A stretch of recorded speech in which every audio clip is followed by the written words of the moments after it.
Yo guys, welcome back to Otok ID dengan gue Fili Fidelarono di sini. Hari ini gue bakal ngebahas terkait dengan jerat hukum mengedit wajah orang menjadi meme. Karena banyak banget ini, baik itu kita ketemu di Facebook, Twitter, Instagram, dan hal-hal seperti itu menurut gue sendiri ya. Sebenarnya ada jerat hukumnya. Nah, apa jerat hukumnya? Check this out.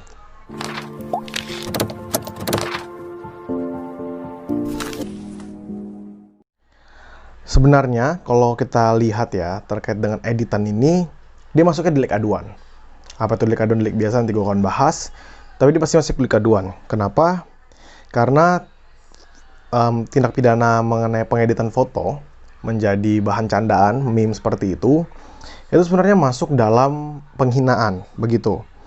Jadi kalau misalnya kita ngedit wajah orang, misalnya ada kepala, kita edit, kita crop gitu, kita pindahkan ke badan, maaf, kayak hewan-hewanan gitu, terus mengatakan dia tidak becus atau mengatakan dia tidak berguna, atau misalnya kita mengubah, kita crop kepala itu ke suatu hewan untuk menandakan bahwa dia seperti hewan tersebut, sebenarnya nggak ada masalah. Nggak ada masalah sama sekali. Kita nggak bisa ditangkap oleh siapapun sebenarnya, terkecuali diadukan oleh pihak yang merasa itu pencemaran. Mengapa? Karena memang basis dari tindakan tersebut adalah penghinaan.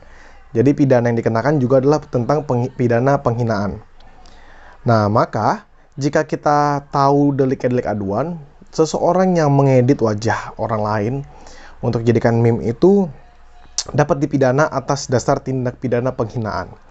Dalam kasus-kasus seperti itu, maka berlaku pasal 315 Kitab Undang-Undang Hukum Pidana yang berbunyi, tiap-tiap penghinaan dengan sengaja yang tidak bersifat pencemaran atau pencemaran tertulis yang dilakukan terhadap seseorang, baik di muka umum dengan lisan atau tulisan, maupun di muka orang itu sendiri dengan lisan atau perbuatan, atau dengan surat yang dikirimkan atau diterimakan kepadanya, diancam karena penghinaan ringan dengan pidana penjara paling lama 4 bulan 2 minggu, atau pidana denda paling banyak Rp4.500. Jadi, di sini kita lihat basis utamanya adalah pengaduan. Jadi karena apa? Karena penghinaan ini delik aduan. Misalnya gue bikin meme terhadap kepala sahabat gue, sahabat A misalnya kayak gitu. Nah, si sahabat A ini, dia harus dirinya sendiri yang melaporkan. Tidak bisa kalau sahabat gue yang C, sahabat gue yang B, nggak bisa. Tapi B dan C ini bisa ngasih tahu ke A kalau ada tindakan seperti gue itu, terus ditemukan memang meme-nya, dan gue memang orang yang mendistribusikan, ya gue bisa juga diadukan. Tapi memang mau tidak mau yang mengadukan adalah si A tadi. Karena apa? Karena memang dia yang merasakan kerugiannya. Hal ini termasuk dalam delik aduan, dan itulah yang memang seharusnya terjadi, begitu. Nah, lanjut. R. Susilo dalam bukunya Kitab Undang-Undang Hukum Pidana serta komentar-komentarnya lengkap pasal demi pasal menjelaskan bahwa supaya dapat dihukum, kata penghinaan itu baik lisan maupun tertulis harus dilakukan di tempat umum yang dihina tidak perlu di situ. Kalau misalnya dia share itu di sosial media, itu sebenarnya sosial media kan media publik, siapapun bisa mengakses. Atau misalnya kita mempertontonkan gambar-gambar tadi itu di tempat umum, maka hal-hal seperti itu dapat dilaporkan oleh si pihak yang merasa dirugikan. Nah, untuk materi gue hari ini tentang jerat pidana ini, gue dapatkan dari hukum online. Jadi kalau kalian penasaran hukum online itu apa, kalian bisa search di internet, di website hukum online. Di situ kalian bakal ketemu hampir semua jawaban-jawaban terhadap permasalahan. Dan di situ juga mereka membantu untuk menyampaikan dan juga mencerdaskan masyarakat di bidang hukum. Emang agak jarang terdengar sih kalau misalnya untuk masyarakat awam, tapi itu emang lebih sering banget digunakan oleh mahasiswa hukum. Lanjut, Pasal 3 Peraturan Mahkamah Agung Nomor 2 Tahun 2012 tentang penyesuaian batasan tindak pidana ringan dan jumlah denda dalam KUHP menerangkan bahwa ketentuan denda dalam KUHP, termasuk pasal 315, dilipat gandakan 1000 kali, sehingga nilai denda dalam pasal 315 KUHP menjadi Rp4,5 juta.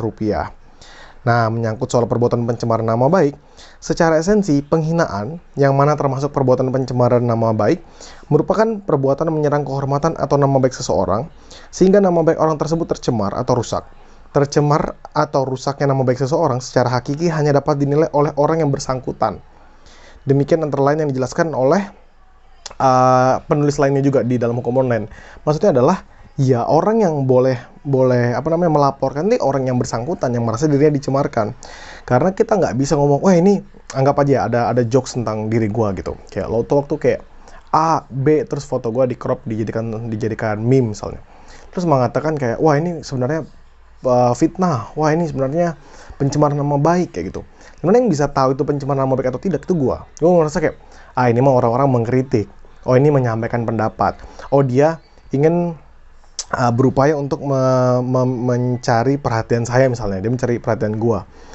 Atau dia misalnya merasa tidak setuju dengan apa yang gue bahas dan akhirnya dia coba untuk mengekspresikannya itu. Kalau gue ngerasa itu bukan pencemaran, gue ngerasa itu bukan suatu penghinaan, gak ada masalah. Kenapa? Karena itu delik aduan. Begitu. Jadi kalau misalnya gue nggak ngadu, nggak masalah. Tapi kalaupun ternyata ya misal gue lagi nggak enak atau gimana, terus gue ngelaporin, gue juga nggak salah. Nah di sini kita sebenarnya gue nggak bisa ngasih tahu ya jokes seperti apa, meme seperti apa yang menjadi batasan tuh nggak bisa. Kenapa? Karena tingkat seseorang itu merasa itu mengganggu, itu mencemarkan, itu memfitnah, itu menghina, hanya bisa ditentukan oleh orang tersebut. Ya bisa aja kita ngolok berkali-kali kepada komedian tentang dirinya, tentang pribadinya, dan dia tidak masalah. Tapi kita mengolok tentang pribadi seorang politisi misalnya, dan itu menjadi masalah buat mereka. Nah di sini menurut gue perlu kita banyak pertimbangan, apakah orang tersebut bisa menerima, apakah orang tersebut memang pada umumnya sehariannya dia memang sering melakukan candaan-candaan, guyonan dan lain sebagainya, atau tidak, apakah dia memang berusaha untuk menjaga nama baiknya.